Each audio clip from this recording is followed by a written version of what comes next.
I met Rockefeller through a female attorney I knew who called me up one day and said, one of the Rockefellers would like to meet you. I had made a video called Mad as Hell, and he'd seen the video and wanted to meet me and knew I was running for governor of Nevada. So sure, I'd love to meet him.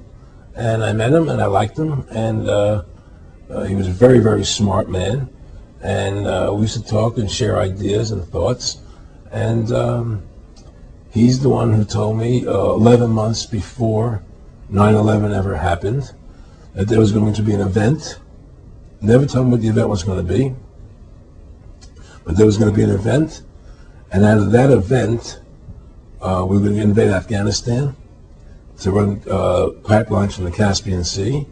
We were going to invade Iraq, to take over the oil fields, establish a base in the Middle East, and make it all part of the New World Order. And we go after Chavez in Venezuela.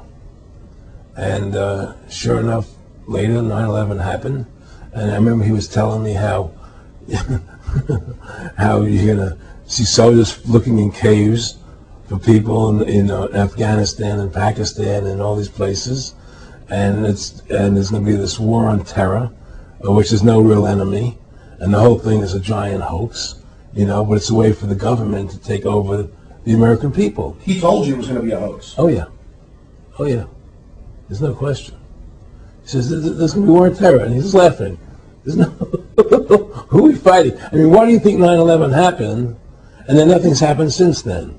Do you think that our security is so great here that these people who pulled off 9/11 were able to, can't knock down another plane? Come on, it's ridiculous. 9/11 was done by people in our own government and our own banking system to perpetuate the fear of the American people and to subordinate themselves to anything the government wants them to do. That's what it's about, and to create this war, this endless war on terror.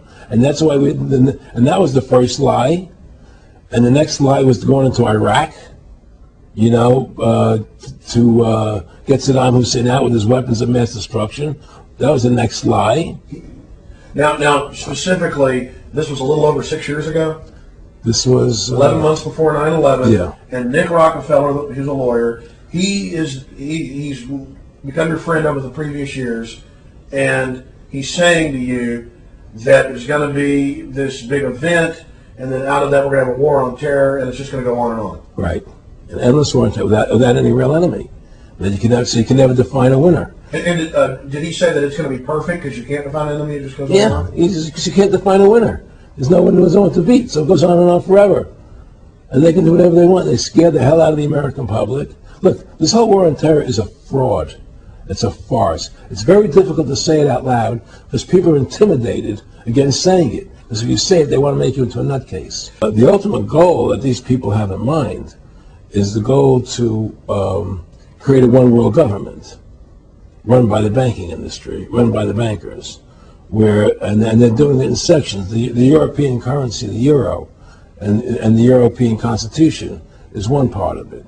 Now they're trying to do it in America with the North American Union, right? And they want to create a new currency called the Amero, right?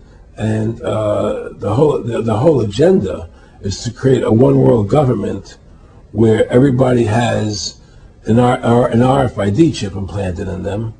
All money is to be in those chips, right? There'll be no more cash. And this is given me straight from Rockefeller himself. This is what they want to accomplish. And all money will be in your chips. And so instead of having cash, anytime you have money in your chip, they can take out whatever they want to take out whenever they want to. If they say you owe us this much money in taxes, they just deduct it out of your chip digitally. Total control. Total control. And if you're like me or you, and you're protesting what they're doing, they can just turn off your chip. And you have nothing. You can't buy food. You can't do anything. It's total control of the people. So they were trying to recruit you, and didn't it come down to the point of, hey, we are here to recruit you, and don't worry, your chip's going to say, don't mess with us. This guy's don't touch. Yeah, yes, that did happen. Now, I was definitely being recruited, but it's more subtle than that. Well, in your words, just go through the process, and then what do you say? Well, what it is remember, we were friends, and we used to go to my house a lot. We'd have dinner, we'd talk, and he'd tell me about business investments that he get involved in, you know, or they would help me with this business investment or that business investment. And was I interested in joining the Council on Foreign Relations? You know, I would have to get a letter to join them, but was I interested in that?